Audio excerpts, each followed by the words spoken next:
Mente nobre. Está amanhecendo e tento sair sorrateiramente do quarto sem acordar Pump. Não consigo ver seus olhos, tão escuros que são camuflados pela pelagem preta. A cabeça repousa tranquilamente entre as patas. Já na porta, penso que consegui na ponta dos pés e com a respiração suspensa para evitar o radar dela. Mas, então, vejo a protuberância de suas pálpebras elevadas rastreando meu caminho. Ela está de olho em mim. O cão, como já vimos, é um exímio observador, um usuário hábil da atenção. Existe uma mente pensante, conspiradora, reflexiva, por trás daquele olhar? O desenvolvimento do olhar infantil humano em um olhar atento marca o florescimento da mente humana madura. O que o olhar do cão nos revela sobre a mente canina? Eles pensam em outros cães, neles mesmos, em você? E, a pergunta que não quer calar, mas ainda sem resposta sobre as mentes dos cães, e eles são inteligentes? A inteligência canina. Os donos de cachorros, do mesmo jeito que os pais de primeira viagem, parecem ter sempre um punhado de histórias prontas para descrever o nível de inteligência de seus cães.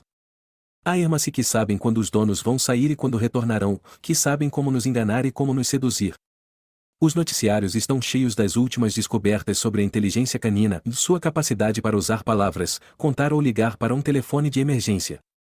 Para verificar essa impressão baseada em histórias isoladas, algumas pessoas desenvolveram os chamados testes de inteligência para cães. Estamos todos familiarizados com esses testes para humanos, criações usando papel e caneta que exigem que você solucione problemas do tipo o teste de avaliação de conhecimentos ou de escolha de palavras, relacionamentos espaciais e raciocínio. Há perguntas que testam a memória, o vocabulário, as habilidades matemáticas em declínio e a capacidade de discernir padrões e de prestar atenção a detalhes. Mesmo pondo de lado a legitimidade da avaliação da inteligência, o projeto não serve automaticamente para testar cães. Portanto, mudanças foram feitas. Em vez de testes de vocabulário avançado, testes simples de reconhecimento de comandos. Em vez de repetir uma lista de dígitos lidos em voz alta, um cão pode ser solicitado a lembrar-se do esconderijo de uma guloseima. A propensão para aprender a fazer algo novo pode substituir a capacidade de calcular somas complexas.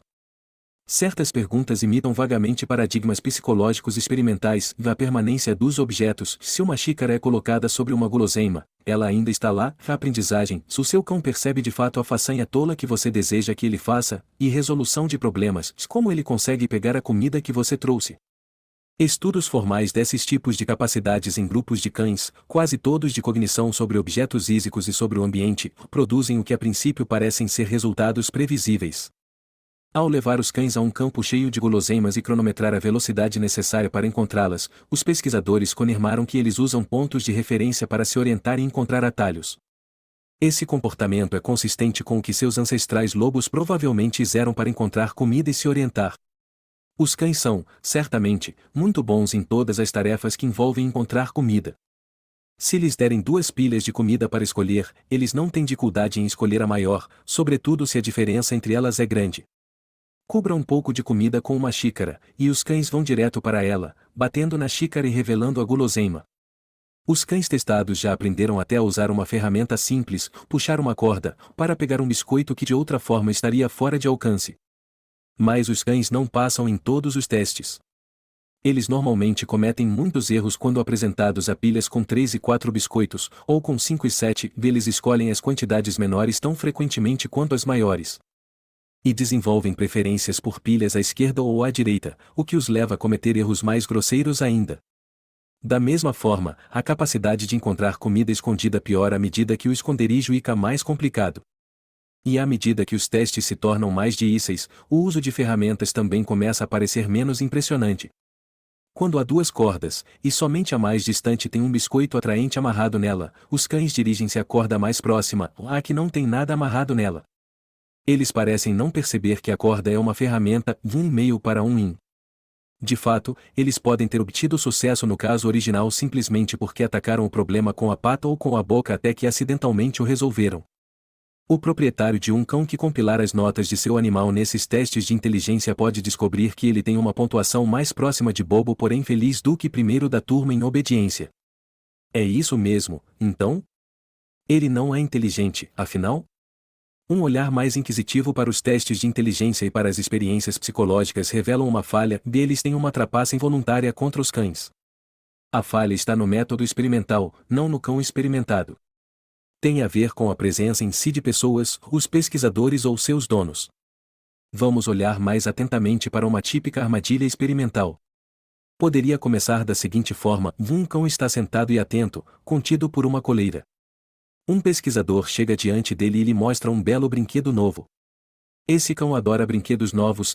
O brinquedo e um balde são claramente mostrados ao cão. O brinquedo é colocado dentro do balde. Em seguida, o pesquisador desaparece com a preciosidade atrás de duas telas. Ele retorna com o balde ou vazio. Isso não é um trote cruel, mas um teste padrão de deslocamento invisível. Um objeto é deslocado, transferido para outro local ou invisivelmente, fora do alcance da visão. Esse teste tem sido realizado regularmente com crianças pequenas desde que Piaget o propôs como representante de um dos saltos conceituais que as crianças fazem no caminho para se tornarem adolescentes incorrigíveis e, posteriormente, adultos capazes de terem seus próprios ilhos. Neste caso, os entendimentos conceituais têm a ver com a existência contínua dos objetos quando estão fora do alcance da visão ou denominada permanência do objeto, e com alguma noção da trajetória e da existência continuada desse objeto no mundo. Se alguém desaparece por trás de uma porta, entendemos que ele continua existindo, ainda que não o possamos ver, e que podemos encontrá-lo se olharmos atrás daquela porta. As crianças dominam a permanência do objeto antes do primeiro ano de vida e o deslocamento invisível antes do segundo. Desde que Piaget estabeleceu essa compreensão representacional como uma etapa no desenvolvimento cognitivo infantil, esse se tornou um teste padrão aplicado a outros animais para verificar como eles se comparam às crianças. Hamsters, golinhos, gatos, chimpanzés, que sempre passam, e galinhas foram todos testados. E cães. Os cães têm preferência por objetos novos, a Neuilia. Um estudo descobriu que quando solicitado a retirar um brinquedo qualquer de uma pilha de brinquedos novos e familiares, eles espontaneamente escolhem os novos em 3/4 das vezes.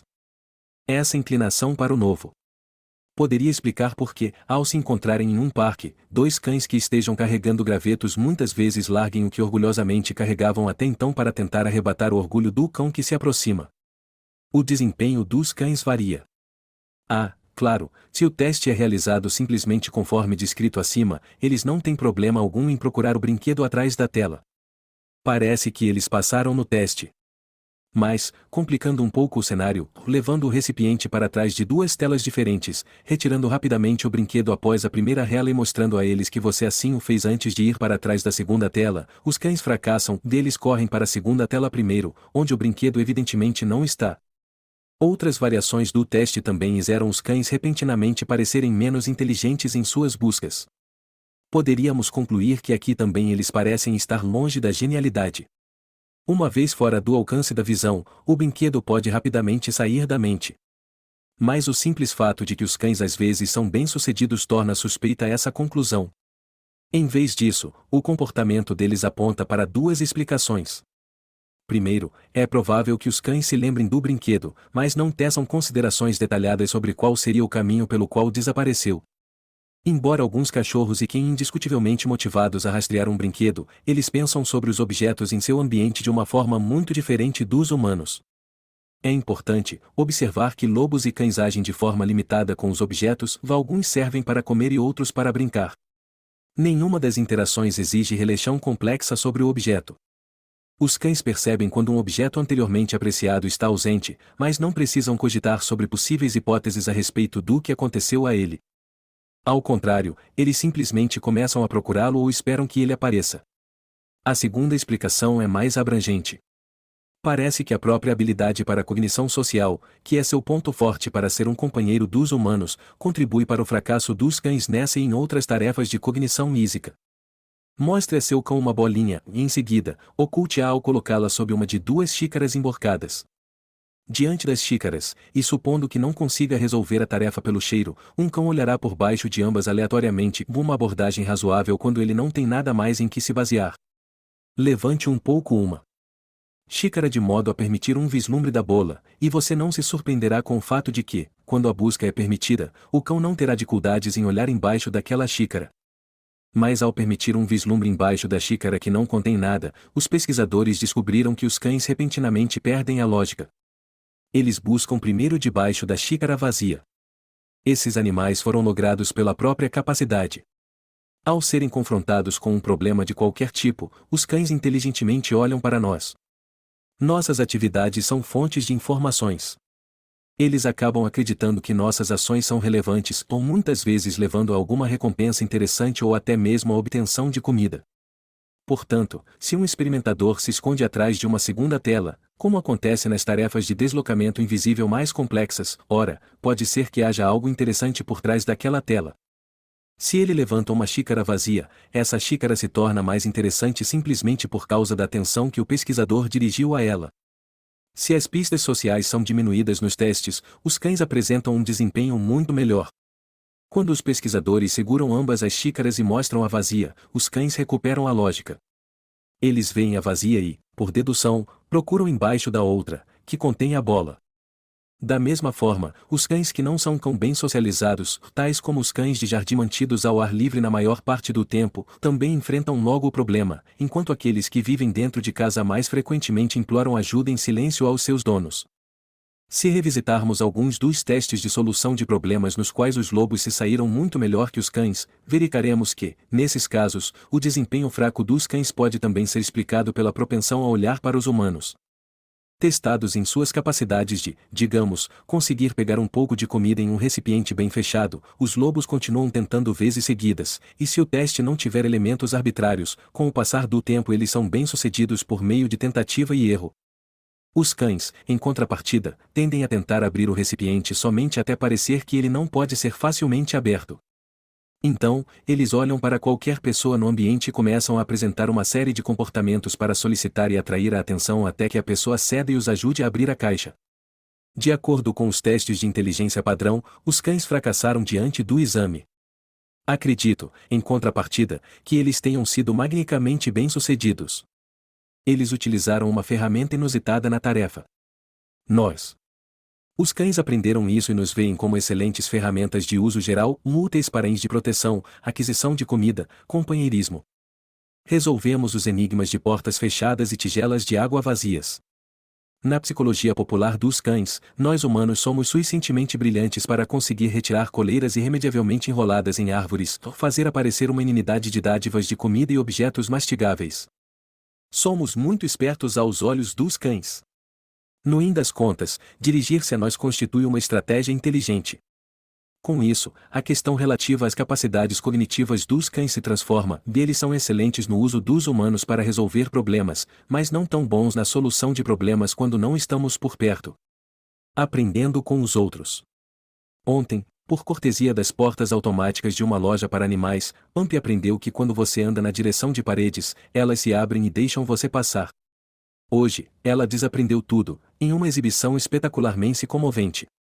Uma vez que um problema seja solucionado, ou uma guloseima oculta é descoberta, ou uma porta inesperadamente fechada é aberta, com ou sem a ajuda de uma pessoa, o cão se torna rapidamente capacitado para aplicar aqueles mesmos meios para solucioná-lo repetidamente. Ele identificou o que estava acontecendo, criou uma resposta e percebeu a conexão entre aquele problema e aquela solução. Trata-se do triunfo dele e, às vezes, de nosso infortúnio. Um momento de sucesso ao saltar para cima da pia da cozinha para chegar à origem daquele aroma prazeroso de queijo será seguido por muitos saltos em pias. Se você dá a um cão sentado um biscoito para que ele se sente educadamente, espere ser inundada por esse comportamento. Com isso em mente, é fácil compreender o conselho de que, no adestramento de um cão, ele só deve ser recompensado por aquilo que se deseja que ele repita continuamente. Tal é a perícia do cão naquilo que os círculos psicológicos denominam aprendizado. Não há dúvidas de que os cães são capazes de aprender. Faz parte do funcionamento natural de qualquer sistema nervoso ajustar as ações, no decorrer do tempo, em resposta à experiência, como também o fazem todos os animais que possuem um sistema nervoso. O termo aprendizagem o inclui de tudo, desde a aprendizagem associativa usada no adestramento animal à memorização de um monólogo shakespeariano e, finalmente, a compreensão da mecânica quântica. A capacidade natural dos cães de dominar novos procedimentos e conceitos aparentemente cessa antes de ele entender o que é um quark. O que eles aprendem não é acadêmico nem instrutivo. Além disso, a maior parte do que pedimos que os cães aprendam só pode ser descrita como repleta de caprichos e arbitrariedade. Certamente qualquer animal recém-domesticado aprenderá como colocar a boca na comida. Mas normalmente o que desejamos que os cães aprendam ou a obedecer, tem pouca conexão com a comida. Pedimos aos cães para mudar a postura, sentar, saltar, levantar, deitar, rolar, agir de uma forma muito específica com relação a um objeto, pegar meus sapatos, descer da cama, começar ou interromper uma ação em andamento, de espera ou não, continua, mudar o humor, calma, pega, virem em nossa direção ou se distanciarem, vai ou sai e ica. Tudo isso pode não ser mecânica quântica, mas é quase tão bizarro quanto essa ciência para os distantes caçadores de alces. Nada na vida de um animal selvagem o prepara para ser solicitado a manter o traseiro no chão e ficar imóvel até ser liberado por seu ok. Animado. É notável por si. Só que os cães consigam aprender essas coisas aparentemente arbitrárias. Filhotes veem, filhotes fazem. Certa manhã, ao acordar de bruços, coloquei os braços sobre a cabeça, alonguei as pernas até a ponta dos dedos e me apoiei nos cotovelos.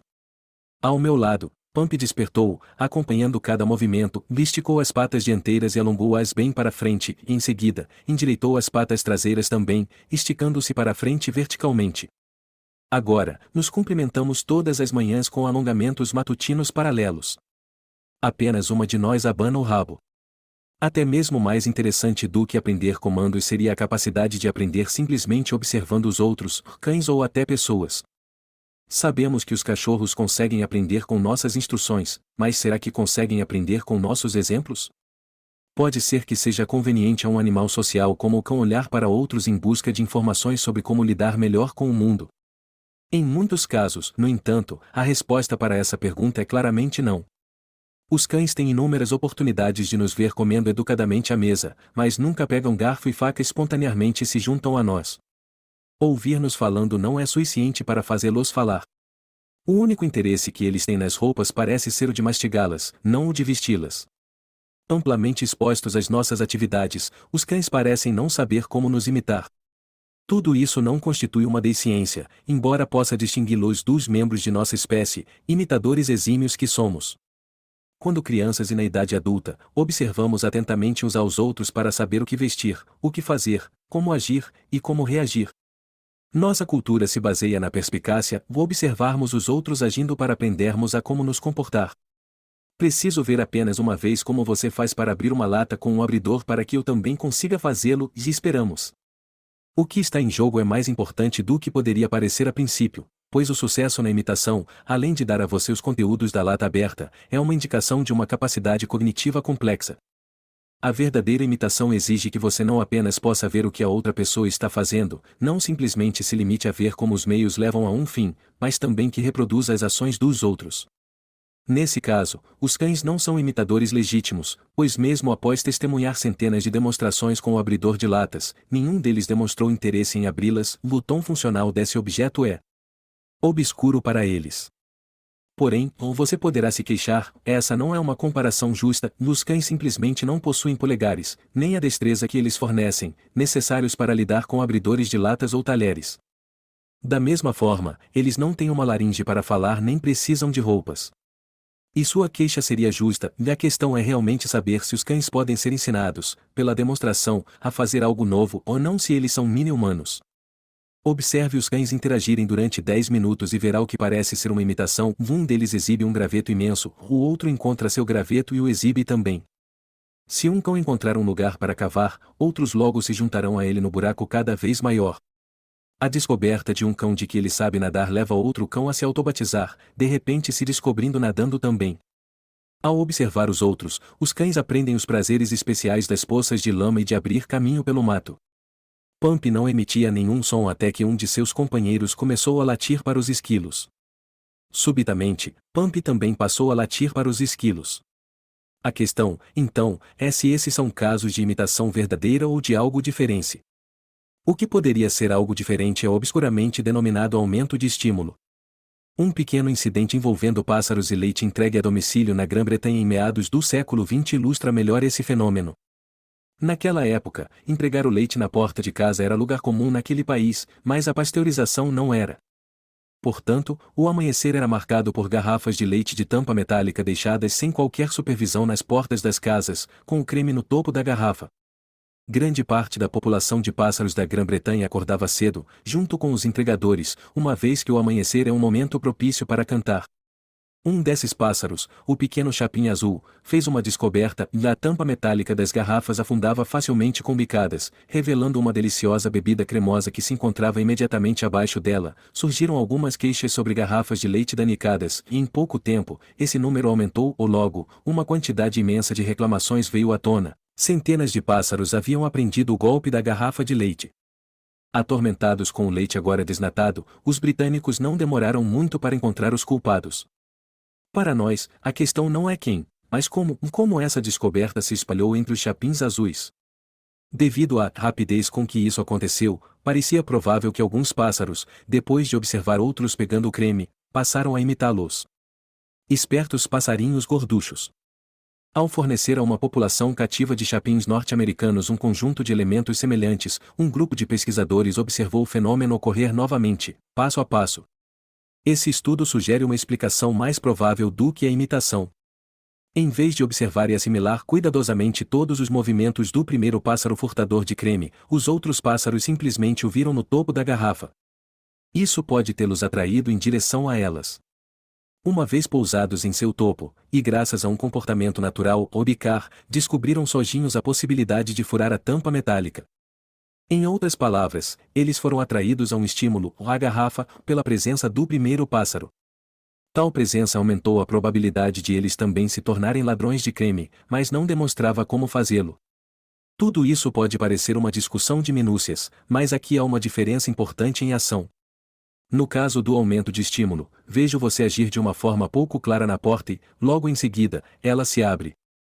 Se me dirigir até a porta e chutá-la, golpeá-la, marretá-la, é possível que eu também a abra. No caso de imitação, observo exatamente o que você está fazendo e simplesmente reproduzo aquelas ações, o ato de pegar e girar a maçaneta da porta, a aplicação de pressão após o giro, e assim por diante, que levam ao resultado desejado. Posso fazê-lo porque consigo imaginar que o que você está fazendo de alguma forma se relaciona com seu objetivo, com seu desiderato de sair da sala pela porta. O chapim azul, por outro lado, não precisou ficar pensando sobre o que as tampas das garrafas de leite desejavam, e provavelmente não pensou. Mais humanos do que os pássaros. Os pesquisadores quiseram testar se os cães carregadores de gravetos agiam mais como um chapim azul ou mais como um ser humano. O primeiro experimento foi projetado para determinar se os cães imitariam os humanos em uma situação na qual as pessoas agiam para obter algum objeto desejado. Em última instância, os estudiosos investigavam se os cães conseguiam entender que as ações de uma pessoa funcionam como uma demonstração que pode ser seguida se o cão estiver de alguma forma inseguro a respeito de como conquistar sozinho aquele objeto desejado. Eles montaram um experimento simples no qual um brinquedo ou um pouco de comida era colocado na junção de uma cerca em forma de V. O cão ficava sentado do lado de fora da ponta do V, e tinha de tentar pegar a comida. Ele não podia atravessar a cerca diretamente ou passar por cima dela, mas ambas as rotas em torno, tanto do segmento esquerdo quanto do segmento direito, eram igualmente longas, portanto, igualmente boas. Quando não lhes era fornecida nenhuma demonstração de como dar a volta na cerca, os cães fizeram escolhas aleatórias, não dando preferência a qualquer dos lados, conseguiam chegar ao interior do V. Porém, quando lhes era oferecida a oportunidade de observar uma pessoa dando a volta pelo lado esquerdo da cerca na direção da recompensa, ou alguém que falava ativamente com eles durante o trajeto, os cães observadores mudavam o comportamento imediatamente e eles também escolhiam o lado esquerdo.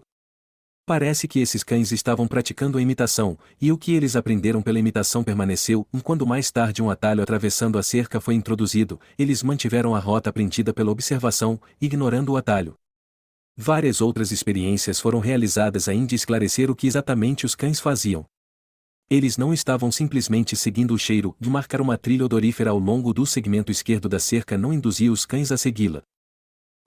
Em vez disso, seu comportamento tinha algo a ver com a compreensão das ações dos outros. Simplesmente observar alguém dar a volta em torno da cerca silenciosamente não era suficiente para fazer os cães seguirem o trajeto da pessoa, ela precisava chamar o cão pelo nome, atrair sua atenção, gritar. Observar outro cão que fora adestrado para resgatar a recompensa pelo caminho do lado esquerdo também fazia os cães observadores irem pela esquerda. A ambivalência dos cães com relação à trilha odorífera pode, a princípio, parecer surpreendente, levando-se em conta todos os nossos comentários sobre suas habilidades olfativas. Porém, simplesmente ser capaz de rastrear uma trilha não significa que ele usem essa capacidade o tempo inteiro. Muitas vezes, os cães precisam ser adestrados para ficarem atentos a determinados cheiros. Esse resultado mostrou que os cães são capazes de interpretar o comportamento de outros como uma demonstração da maneira de alcançar um objetivo. Porém, sabemos pela experiência com nossos cães que nem todos os comportamentos relevantes que manifestamos são vistos como uma demonstração. Pump pode me observar dando voltas em torno de cadeiras, livros e pilhas de roupas espalhadas no caminho em direção à cozinha, mas ela passará diretamente por cima de tudo para pegar a rota mais rápida. Outros testes são necessários para demonstrar se os cães estão realmente se colocando em nosso lugar e não apenas propensos a seguir aquele humano, aonde quer que ele vá. 2 experimentos testaram justamente essa compreensão imitativa. O primeiro investigou o que exatamente os cães veem no comportamento dos outros, os meios ou o in. Um bom imitador veria ambos, mas também calcularia se o meio específico não seria a forma mais expediente de atingir o in. Desde cedo, as crianças conseguem fazer exatamente isso. Elas imitarão religiosamente, às vezes até era demasia asterisco, mas também podem mostrar astúcia. Por exemplo, em um clássico experimento, após observar um adulto acender uma luz de forma inusitada, com a cabeça, as crianças testadas conseguiram imitar essa nova ação quando solicitadas a fazê-lo. Mas, se o adulto estivesse segurando algo nas mãos, o que o tornava incapaz de usá-las para ligar a luz, elas não reproduziam a mesma ação espontaneamente, usavam as mãos de forma bastante racional. Se o adulto não estivesse segurando nada nas mãos, as crianças ficavam mais propensas a ligar a luz com a cabeça também e inferindo, talvez, a existência de boas razões, além das mãos ocupadas, para realizar essa nova manobra. É como se elas tivessem percebido que as ações do adulto poderiam ser imitadas, reproduzindo-as seletivamente somente na medida em que parecia ser necessário fazê-lo. Meu exemplo favorito do modelo de imitação exagerada das crianças vem de um experimento que o psicólogo Andrew Witten e seus colegas realizaram usando uma caixa lacrada com um doce apetitoso em seu interior. Eles estavam curiosos para saber se as crianças de 3 a 5 anos imitariam os meios específicos que os pesquisadores demonstraram para abrir a caixa, se envolvendo a remoção de hastes inseridas em aberturas cilíndricas. As crianças observaram, ficaram fascinadas, e em seguida, receberam a caixa novamente trancada. Witten descobriu que quase todas as crianças os imitaram, e as mais jovens exageradamente, torcendo a haste não 2 ou 3 vezes, mas até centenas de vezes antes de retirá-la. O que elas não compreenderam foi exatamente qual parte dos meios torcer era necessária para chegar ao fim, pegar o doce. Na variação canina desse paradigma, com um bastão de madeira substituindo a luz, um cão demonstrador foi ensinado a pressionar o bastão com a pata para liberar uma guloseima de um dispositivo distribuidor acionado por uma mola. Os pesquisadores então fizeram o cão demonstrador desempenhar sua habilidade recém-adquirida na frente de outros cães que foram forçados a observar. Em um teste, o demonstrador pressionava o bastão enquanto segurava uma bola na boca, no outro, ele não pegava a bola. Finalmente, foi permitido aos cães observadores acessar o dispositivo. Vale frisar que os cachorros não são naturalmente atraídos por dispositivos mecânicos, sobretudo os com bastões de madeira. E pressionar não é a primeira forma de abordagem da maior parte dos cães ao enfrentarem um problema, eles podem usar as patas com destreza, mas, em geral, experimentam o mundo com a boca primeiro e com as patas depois. Embora possam ser adestrados para empurrar ou pressionar, a primeira abordagem dos cães em relação a um objeto, conforme mencionado, não é a de compreensão intuitiva. Eles irão empurrá-lo ou abocanhá-lo ou golpeá-lo, se puderem, eles o pressionarão, cavarão e pularão em cima dele. Mas de certo não irão avaliar a cena por um determinado tempo e, em seguida, com calma, pressionar o bastão. Dessa forma, a primeira abordagem dos cães observadores seria especialmente interessante e a demonstração mudaria o comportamento deles? Esses cães testados comportaram-se exatamente como as crianças humanas com os interruptores de luz. O grupo que viu a demonstração sem a bola fez uma imitação e pressionando o bastão para liberar a guloseima. O grupo que viu o demonstrador agir enquanto segurava a bola na boca também aprendeu como pegar a guloseima, mas usou a boca, sem a bola, em vez das patas. O fato de os cães terem reproduzido a mesma ação é incrível. Não se trata de simples mímica, copiar por copiar. Tampouco se trata apenas de uma atração pela fonte de atividade. Parece mais o comportamento de um animal que está contemplando o que outro animal está fazendo, qual é sua intenção e como, ou quanto, reproduzir aquele comportamento sozinho, se ele tem a mesma intenção. Se esses experimentos são representativos do desempenho de todos os cães, poderíamos dizer que os cães são, pelo menos, capazes de aprender pela observação dos outros em determinados contextos sociais, quando a comida está em jogo, por exemplo. Um experimento inal sugere algo até mais impressionante: os cães podem, de fato, ser capazes de compreender o conceito de imitação. O único animal testado, um cão-guia treinado para trabalhar com cegos, já havia aprendido por condicionamento operante a fazer uma série de ações pouco óbvias quando solicitado: deitar-se, ou girar em círculos, colocar uma garrafa em uma caixa. O que os pesquisadores desejavam saber era se ele faria essas ações não apenas em resposta a um comando, mas após ver alguém praticar a ação.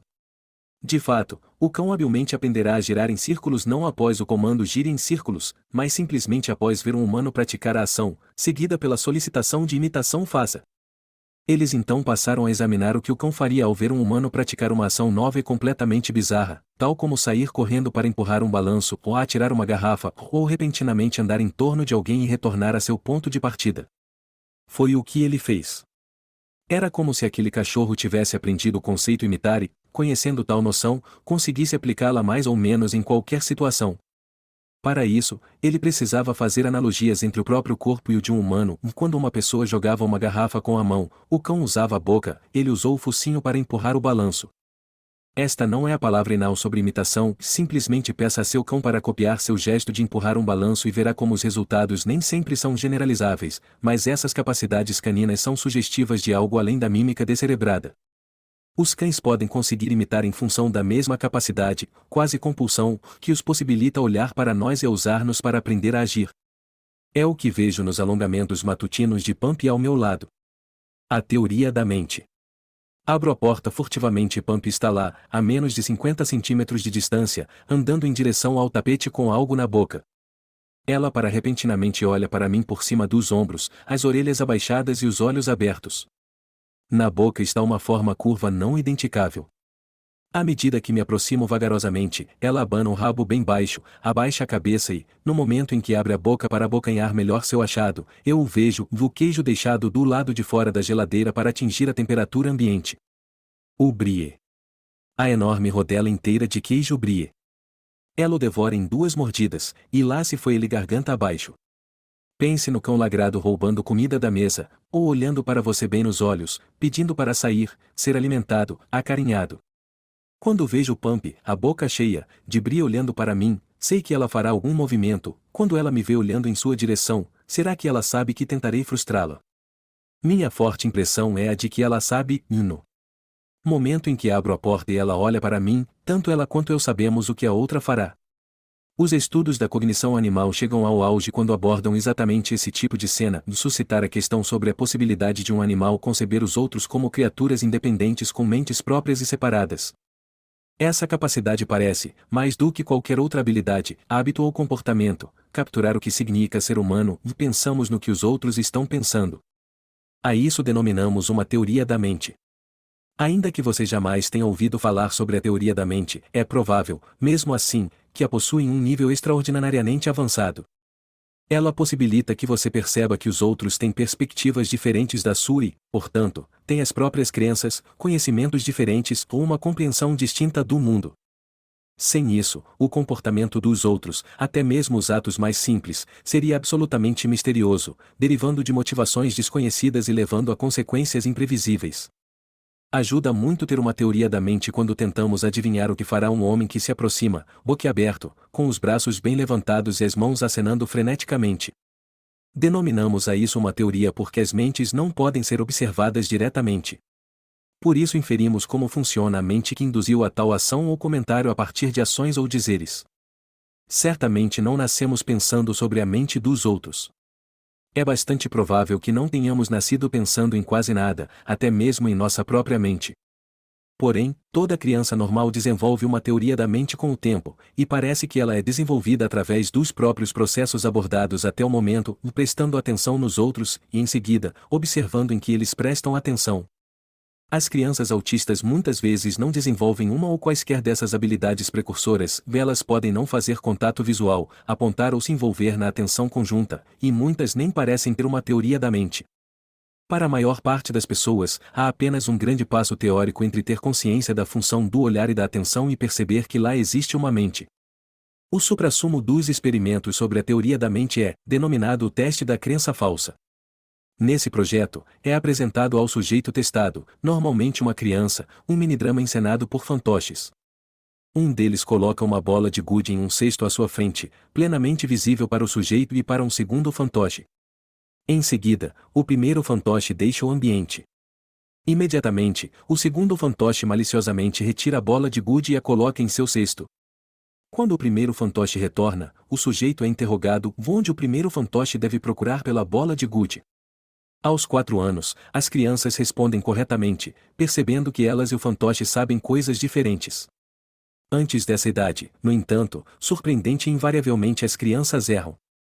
Elas dizem que o fantoche procurará pela bola de gude onde ela realmente se encontra, ou no segundo cesto, ou mostrando que elas não estão pensando no que o primeiro fantoche realmente sabe. Projetar uma tarefa verbal de falsa crença para animais, dos quais não se pode esperar que comuniquem suas respostas, nem que se envolvam em um drama representado por fantoches que trocam uma bola de gude de lugar, é quase impossível. Portanto, foram desenvolvidos testes não verbais. Muitos se baseiam em relatos esporádicos sobre comportamentos animais de prestar atenção observados em ambientes selvagens e estratégias de decepção ou competição inteligente. Os chimpanzés são os sujeitos mais comuns, pois, como são parentes próximos dos humanos, espera-se que suas capacidades cognitivas sejam mais semelhantes às nossas. Embora os resultados com chimpanzés tenham sido ambíguos, conferindo credibilidade à noção de que somente os humanos têm uma teoria da mente plenamente desenvolvida, um elemento discordante foi introduzido nos trabalhos experimentais. Esse elemento discordante é o cão, cuja atenção para a atenção e a aparente capacidade de ler mentes parecem, de acordo com alguns relatos, exatamente iguais ao que chamaríamos de agir com uma teoria da mente. Para passar da teorização abstrata, sobre a compreensão da mente pelo cão ou a uma posição científica com embasamento sólido, os pesquisadores começaram a fazer os cães realizarem os mesmos testes usados com os chimpanzés. A teoria da mente canina. Eis o que um cão, que não suspeitava que participava de um experimento, encontrou certo dia esperando por ele em casa. Em vez da farta disponibilidade de suas bolas de tênis favoritas, e com as quais estava acostumado, todas as bolas na casa haviam sido reunidas, uma quantidade de pessoas muito maior do que a normal estava em pé, olhando ixamente. Tudo bem até então, Philip, o cão em questão, um pastor belga de 3 anos, não entrou em parafuso. Porém, pode ter ficado intrigado quando as bolas foram mostradas a ele, uma a uma, sendo em seguida colocadas e trancadas em uma de 3 caixas. Isso era novidade. Fosse um jogo ou uma ameaça, o que ficou claro era que as bolas estavam sendo metodicamente colocadas em um lugar diferente do lugar favorito dele, bem na boca. Quando liberado pelo dono, Philip naturalmente se encaminhou direto para a caixa onde vira uma bola sendo escondida e cheirou a caixa. Isso acabou sendo a atitude correta, pois estimulou os humanos a bradarem alegremente, abrirem a caixa e entregarem a ele a bola. Contudo, mesmo depois de abocanhar a bola, o cão descobriu que as pessoas em torno dele continuavam a tirá-la e a guardá-la em uma ou outra caixa, logo, ele continuou a brincar. Em seguida, eles começaram a trancar as caixas e a colocar as chaves em outro lugar, de modo que tudo levasse ainda mais tempo após ele selecionar a caixa certa, alguém precisava encontrar a chave, levá-la até a caixa e abri-la. O capricho final envolvia uma pessoa que fechava a caixa, escondia a chave e depois saía da sala. Outra pessoa entrava, ou certamente uma pessoa que, como todas as outras por perto, seria capaz de usar essas coisas-chave para abrir essas coisas-fechadura. Esse era o momento que os pesquisadores esperavam, deles queriam saber se o cão via a pessoa nova como desinformada sobre a localização da chave. Nesse caso, então, não só Philip teria que indicar qual caixa continha a bola dourada, mas também precisaria ajudar a pessoa a encontrar a chave que permitiria acessar aquela bola. Em tentativas repetidas, foi mais ou menos o que o cão fez, e sempre paciente, Philip olhava para onde a chave fora escondida ou se dirigia para lá. Observe que ele não a abocanhava e abria a caixa, do que seria um feito e tanto, mas até mesmo o admirador de cães mais apaixonado admitiria que isso dificilmente aconteceria. Em vez disso, Philip usava os olhos e a boca para se comunicar. O comportamento de Philip poderia ser interpretado de 3 maneiras: funcional, intencional, conservador. Na interpretação funcional, o olhar ixo do cão servia como informação para a pessoa, tenha ele tido essa intenção ou não. Na intencional, o cão de fato tinha a intenção de fazê-lo, olhava porque sabia que a pessoa desconhecia a localização da chave. Na interpretação conservadora, o animal olhava pensativamente, uma vez que alguém estivera recentemente onde a chave se encontrava. Os dados fornecem a interpretação. Eles mostram que a interpretação funcional é definitivamente verdadeira, o olhar isso realmente servia como informação para a pessoa próxima. No entanto, a interpretação intencional também é legítima. O cão olhava para a localização da chave com mais frequência quando a pessoa na sala junto com eles desconhecia onde ela estava, era como se ele quisesse informá-la com seu olhar isso. Esta última interpretação contradiz a interpretação conservadora. Philip parecia estar pensando nas mentes loucas dos pesquisadores. Esse é apenas um cão, ou talvez um especialmente perspicaz. Lembra-se do experimento da súplica realizado com chimpanzés e cachorros? Ao contrário dos chimpanzés, todos os cães testados imediatamente seguiram o conselho do conhecedor das pessoas sem os olhos vendados ou com um balde na cabeça sobre qual caixa continha a comida.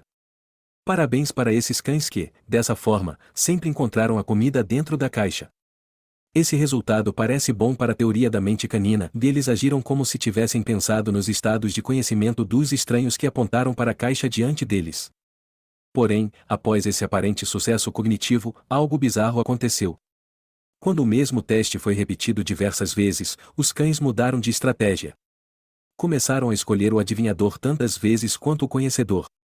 Isso significa que eles eram visionários e depois ficaram burros? Embora os cães façam quase qualquer coisa por comida, tal explicação não faz sentido.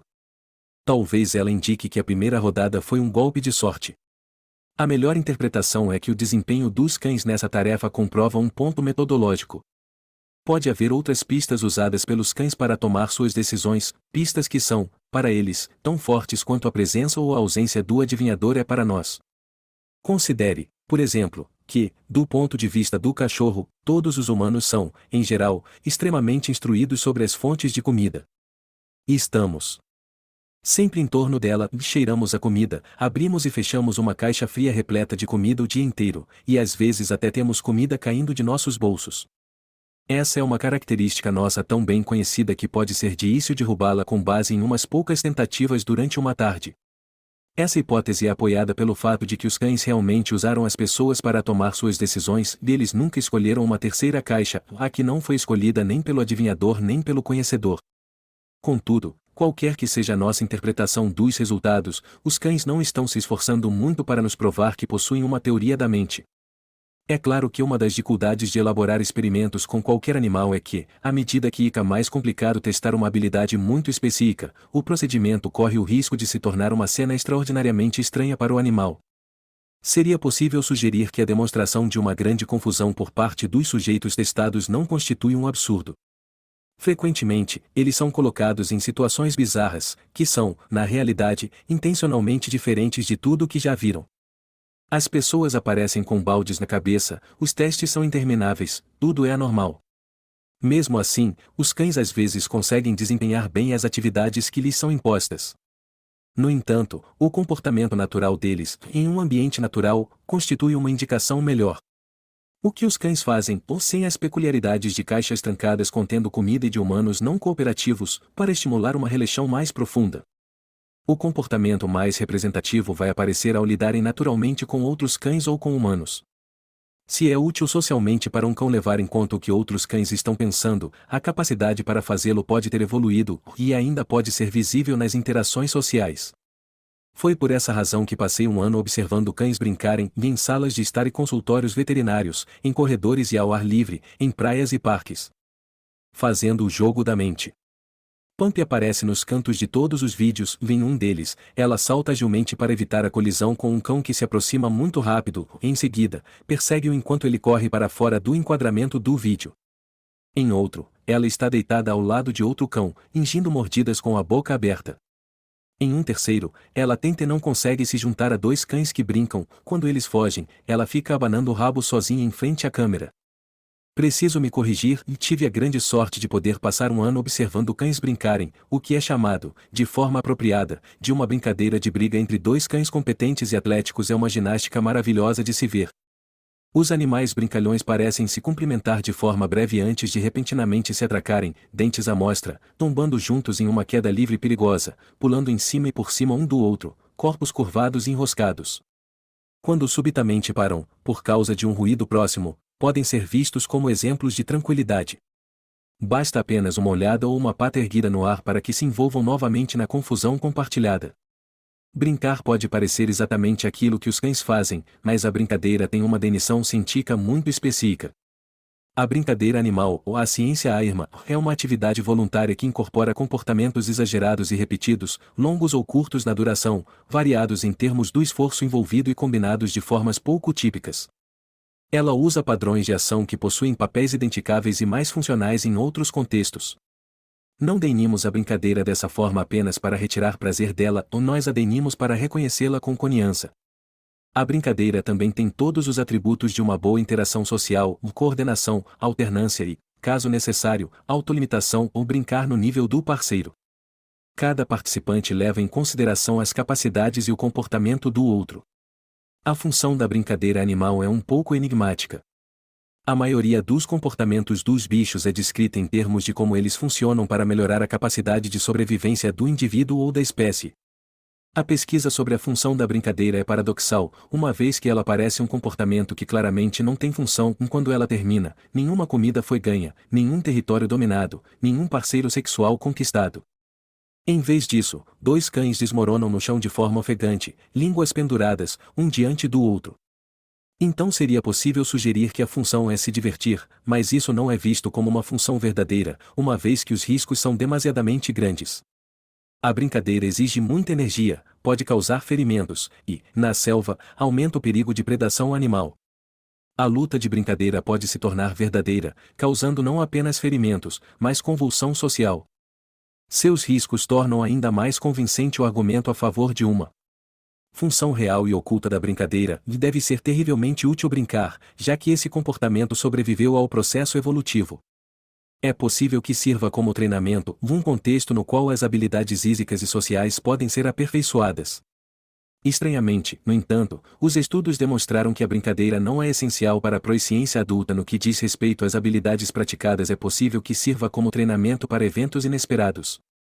Realmente, parece que a brincadeira frívola e imprevisível é deliberadamente procurada. Nos humanos, ela faz parte do desenvolvimento normal ou do ponto de vista social, físico e cognitivo. Nos cães, pode ser o resultado de ter energia e tempo de sobra, e de ter donos que usufruam um prazer indireto das acrobacias de seus cães. A brincadeira entre os cães é particularmente interessante porque eles brincam mais do que os outros canídeos, inclusive os lobos. E brincam até a idade adulta, que é raro para a maioria dos animais que brincam, inclusive os humanos. Embora ritualizemos a brincadeira nos esportes coletivos e em maratonas solitárias de videogames, como adultos sóbrios é raro darmos trancos, carrinhos e tapinhas em nossos amigos, ou fazermos caretas um para o outro. O cão idoso da vizinhança, que manca e se movimenta devagar, parece desconfiado diante do entusiasmo dos jovens ilhotes que se aproximam dele, mas mesmo assim ele de vez em quando dá tapas e brinca de morder as patas dos cães mais jovens.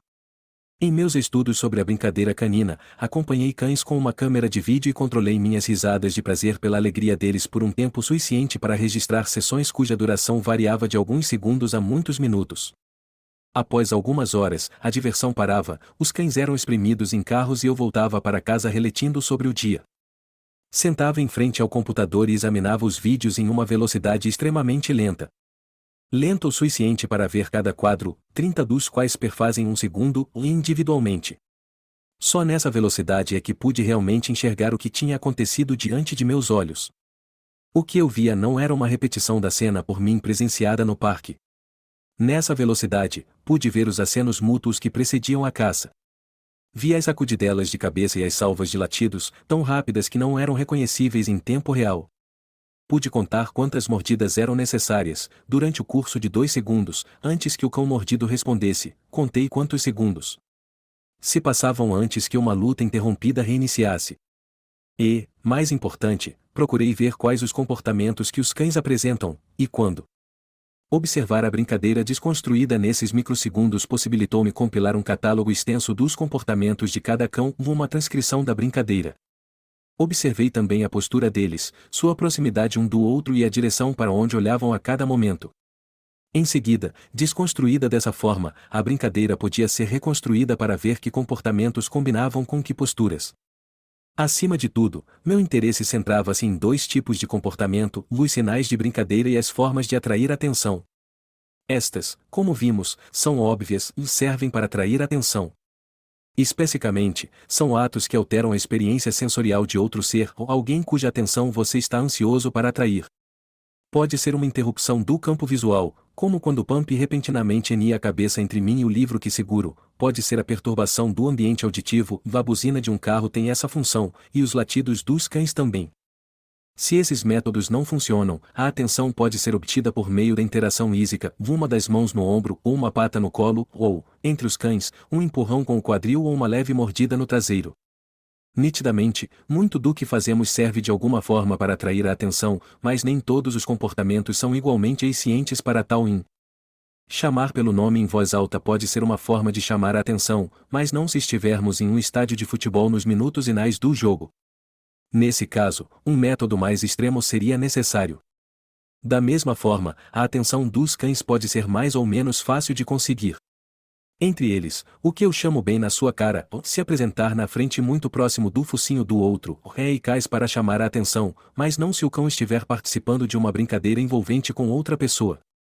Nesse caso, meios mais poderosos são necessários, como aqueles cães que circulam em volta de dois companheiros que brincam, latindo continuamente por minutos. Melhor talvez interpor-se em meio aos latidos com algumas mordidas leves no traseiro deles, se estivermos extremamente ávidos para interromper o jogo.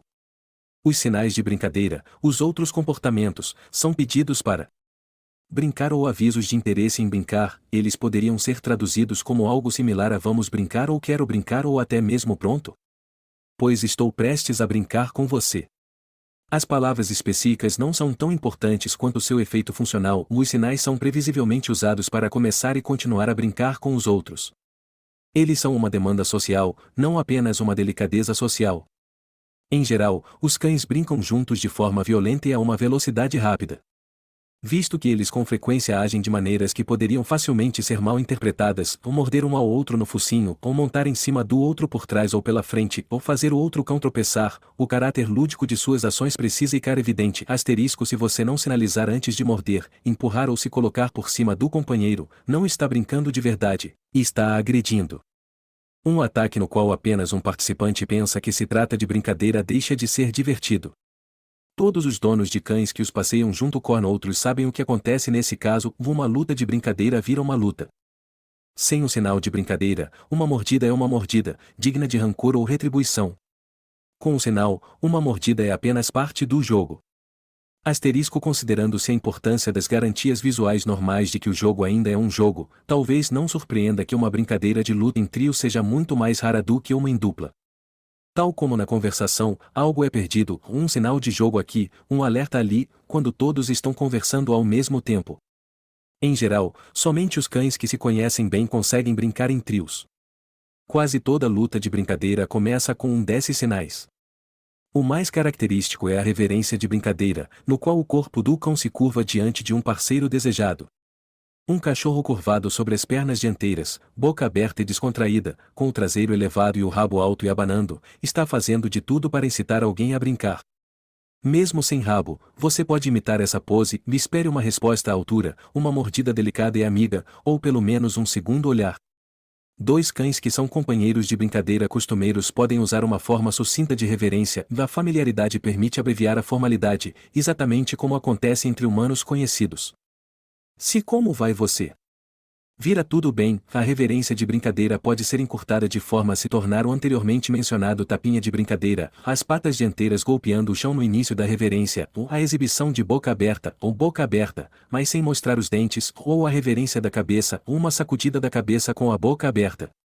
Até mesmo arfar em sequência rápida pode ser um convite para brincar.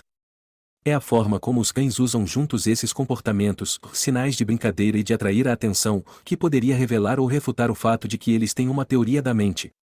Da mesma forma que a tarefa da crença falsa mostra que algumas crianças pensam sobre o que as outras pessoas sabem, enquanto algumas não pensam, o uso da atenção na comunicação é significativo.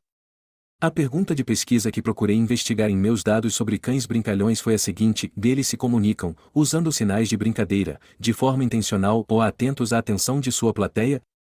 Eles usaram formas de atrair a atenção quando não conseguiram atrair a atenção de seu parceiro de brincadeira?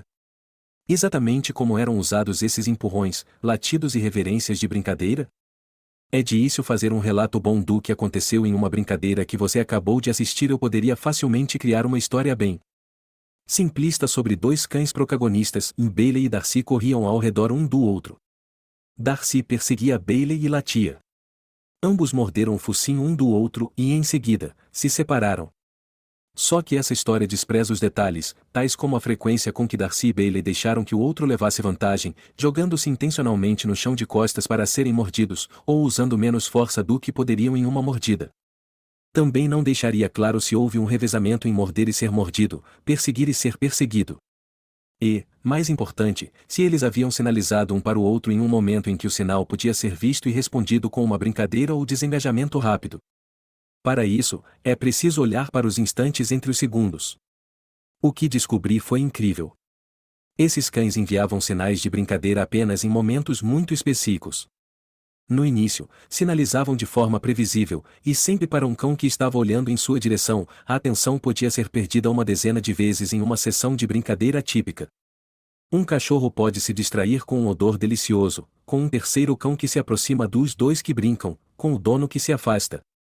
O que se consegue observar é apenas uma pausa seguida do recomeço da brincadeira. Na verdade, nesses casos, uma sequência rápida de passos precisa acontecer. Para que a brincadeira não seja permanentemente interrompida, o cão interessado deve atrair a atenção de seu parceiro novamente e, em seguida, convidá-lo para brincar de novo. Os cães que observei também emitiram sinais de brincadeira quando ela havia sido interrompida e eles desejavam recomeçá-la, quase exclusivamente dirigidos aos cães capazes de ver o sinal. Em outras palavras, eles se comunicavam intencionalmente com uma plateia que conseguia vê-los. Melhor ainda, em muitos casos, o registro da direção para onde os cães olhavam mostrava que um deles, que havia parado de brincar, estava distraído, olhando em outra direção, brincando com outra pessoa. Uma opção para seu parceiro anterior seria fazer a reverência de brincadeira repetidamente, esperando atrair alguém para brincar. No entanto, muito mais eficiente seria fazer exatamente o que eles faziam, usar uma forma de atrair atenção antes de fazer a reverência. Importante, a forma de atrair atenção que eles usavam combinava com o nível de desatenção de seus companheiros, mostrando que eles compreendiam algo sobre a atenção. Mesmo no meio da brincadeira, eles recorriam a formas mais brandas de atrair atenção, ou um bem na cara ou um recuo exagerado, pular para trás enquanto olha para o outro cão, quando a atenção do companheiro estava apenas ligeiramente desviada. Se um companheiro desejado estivesse em pé olhando para ele, um desses recursos poderia, de fato, ser suficiente para despertá-lo, tal como um aceno de oi na frente de um amigo que está sonhando acordado. Porém, quando outro cão se encontrava muito distraído, olhando para outro lado, ou até mesmo brincando com outro cão, eles buscavam obter atenção de uma forma mais direta, com mordidas, empurrões e latidos. Nesses casos, aquele oi ameno não servia. Em vez de usar um método de força bruta, tentando atrair a atenção por qualquer meio necessário, o cão escolhia formas que eram apenas suficientes, mas não excessivas, para conquistar a atenção desejada. Esse era um comportamento verdadeiramente atencioso da parte dos brincalhões. Somente após essas formas de atrair atenção funcionarem é que os cães sinalizavam interesse na brincadeira. Em outras palavras, eles se utilizavam de uma sequência de operações: no primeiro, atrair a atenção, e em seguida, enviar um convite para participar da brincadeira de briga. Isso é exatamente o que fazem os bons teóricos da mente, ou relatem sobre o estado de atenção da plateia e só falam com os que podem ouvir ou compreendê-los. O comportamento canino parece tentadoramente próximo a demonstrar uma teoria da mente. Mas há razões para se acreditar que suas capacidades sejam diferentes das nossas. Em primeiro lugar, em ambos os experimentos e em meu estudo sobre brincadeiras, nem todos os cães agiram igualmente de forma atenciosa. Alguns são pouco corteses em sua abordagem. Latem, não conseguem resposta, e então latem e latem e latem e latem.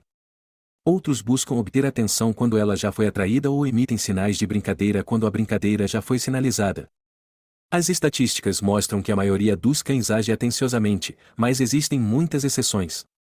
Não conseguimos determinar ainda se o desempenho desses últimos é abaixo da média ou se é indicativo de uma compreensão incompleta da espécie. Pode ser um pouco de ambos. Em vez de contemplar a mente por trás do cão, é possível que a maioria dos cães simplesmente interaja. A capacidade de usar formas de captar a atenção e sinais de brincadeira sugere que eles podem ter uma teoria da mente rudimentar e sabem que existe algum elemento mediador entre outros cães e suas ações. Uma teoria da mente rudimentar é como possuir um traquejo social aceitável. Pensar a partir das perspectivas dos outros o ajuda a brincar melhor com eles. E, por mais simples que possa ser, é possível que essa habilidade faça parte de um incipiente sistema de justiça entre cães. A habilidade de observar a partir de outras perspectivas fundamenta nossa concordância com um código de conduta entre humanos que é mutuamente benéfico. Ao observar as brincadeiras, notei que os cães que violavam as regras implícitas de atrair atenção e sinalizar a brincadeira, por exemplo, simplesmente intrometendo-se nas brincadeiras dos outros sem seguir os procedimentos apropriados de forma atenciosa, eram desprezados como companheiros de diversão. Outra indicação da percepção de justiça por parte dos cães provém de um novo experimento que demonstra que aqueles que veem outro cão ser recompensado por ter realizado algum ato ou dar a pata quando solicitado, mas que não são recompensados pelo mesmo ato, acabam recusando-se a dar a pata. No entanto, nenhum cão recompensado e comovido com a clara injustiça da situação a ponto de compartilhar a recompensa ganha com o parceiro desafortunado.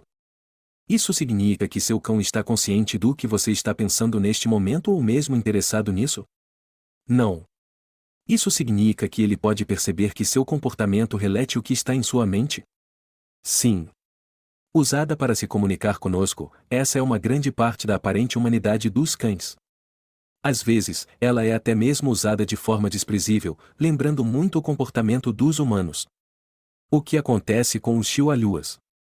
Agora podemos revisitar o Volou e a Chihuahua que conhecemos no início deste livro. Seu encontro na encosta do morro não é menos interessante agora, mas de fato sintetiza perfeitamente a flexibilidade e a variedade dos comportamentos da espécie. A explicação para tais brincadeiras começa na história de seus ancestrais sociais, os lobos. Ela se torna aparente nas horas de socialização entre humanos e cães, nos anos de domesticação ou nos diálogos dos discursos e comportamentos entre nós. É explicável no mundo sensorial do cão, da informação que ele obtém de seu focinho, o que seus olhos veem. Está presente na capacidade dos cães de refletir sobre si mesmos, pode ser explicado em seu universo diferente, paralelo. E está presente nos sinais específicos usados uns com os outros. A abordagem de traseiro levantado do Volou, a reverência de brincadeira, um convite a um jogo, deixando bem claro sua intenção ardente de brincar com o pequeno cão, e não comê-lo. Em troca, a Chihuahua o cumprimenta, aceitando o convite. Na língua dos cães, é o suficiente para que um veja o outro como um igual na brincadeira. Os tamanhos muito diferentes não são irrelevantes, e eis porque o Volou se agacha dele e se coloca em desvantagem. Ao se colocar na altura da pequena cadela, vendo a partir do ponto de vista dela, e expondo-se a seus ataques, ele nivela o campo de brincadeira. Eles aguentam o contato corpo a corpo. O contato direto constitui uma distância social razoável para os cães. Eles mordem com impunidade, e cada mordida é retribuída com outra ou explicada com um sinal de brincadeira, e cada mordida é controlada.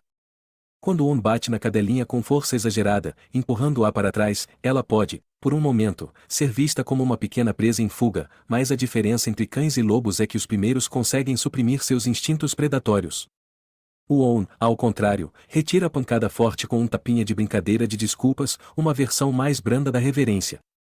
Funciona, ela corre direto para confrontá-lo. Finalmente, quando o On é freado e afastado pelo dono, a Chihuahua lança um latido para seu companheiro de brincadeira que parte. Se tivéssemos continuado a observá-los, tivesse ele dado meia volta, poderíamos tê-la visto abrir a boca ou dar um saltinho, ou lançando chamados na esperança de continuar a brincadeira com o amigo gigante. Não humano. O estudo das capacidades cognitivas dos cães emergiu de um contexto da psicologia comparativa, contexto que, por definição, busca comparar as capacidades animais com as humanas. O exercício, muitas vezes, acaba se perdendo em minúcias, e eles se comunicam, mas não com todos os elementos da linguagem humana, e eles aprendem, imitam e enganam, mas não da forma como fazemos. Quanto mais aprendemos sobre as habilidades animais, mais temos de enveredar por minúcias para manter uma linha divisória entre os humanos e os bichos. Todavia, é interessante observar que parecemos ser a única espécie que dedica tempo ao estudo de outras espécies, ou, pelo menos, a única que lê ou escreve livros sobre elas. Não pega mal para os cães não fazê-lo. O mais revelador é como os cães desempenham tarefas que avaliam habilidades sociais que pensávamos serem dominadas apenas pelos humanos. Os resultados, caso sirvam para mostrar o quanto os cães são ou não parecidos conosco, têm relevância para nosso relacionamento com eles. Quando consideramos o que pedimos a eles e o que deveríamos esperar deles, compreender suas diferenças com relação a nós só irá nos ajudar. Os esforços da ciência para encontrar distinções ilustram, mais do que qualquer outra coisa, a única distinção verdadeira, o nosso impulso para ermar nossa superioridade, tecer comparações e julgar diferenças. Os cães, mentes nobres, não são assim. Ainda bem.